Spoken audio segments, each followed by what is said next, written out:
always of support of like rightful representation. Yeah.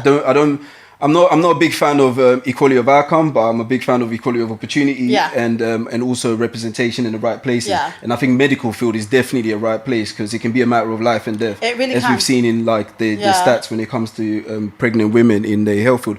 But in terms of like reporting, so let's say for instance a woman of color has had an issue within a hospital. Yeah. Is that reported, and if so, is that processed correctly? And Yeah. adequately? So all hospitals have something called DATEX, which is essentially incident reporting form. So something like a maternal death is what we call a never event. It shouldn't happen.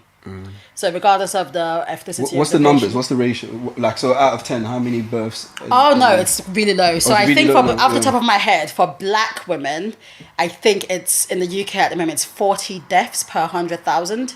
Oh, But okay. for white women it's about 12 per 100,000 births. Yeah. So for white women it's about 12 or 9 So or disproportionate, something. Yeah, that's so it is that's a disproportionate. massive, Yeah, yeah. the massive disproportion. And again, they think that boils down to a few things. Black women being more likely to be older mothers. And black women being more likely to have pre-existing health conditions, so the hypertensions and the diabetes and the heart disease. But it's still a complete disproportionate thing Yeah. anyway. But it's always reported. Every maternal death is always reported. Every serious incident is always reported.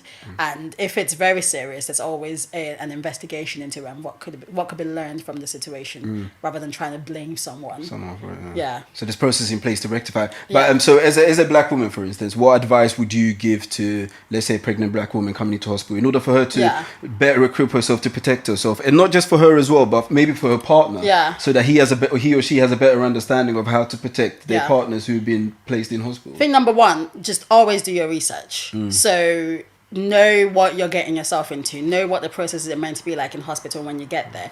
Know what pain relief you're entitled to have.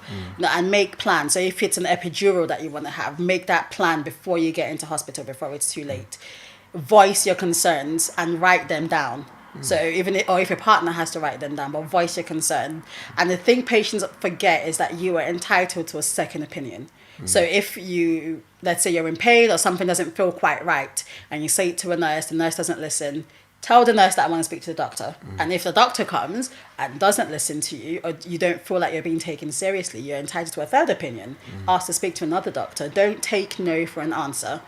And I think a lot of black women forget that. A lot of patients forget that because they see doctor-patient relationship, and there is that disconnect. But actually, this is your life at risk.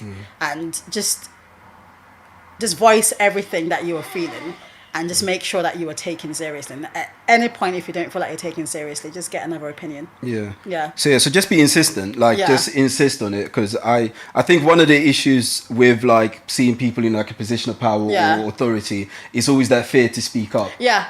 'Cause There will always be that fear. There's always that fear, and there's Yeah. always that assumption that they're always right. But Yeah, they know what's going on. They know what's going But on. at the end of the day, I always tell people, you know your own body, and you know when something just isn't quite right. Yeah. As a patient, I tell my patients this, you just know when something isn't right. And the minute you know that, pregnancy is high risk already. It's a high risk situation. And it's not just one person's life at risk here, it's two people's lives. So it needs to be taken seriously.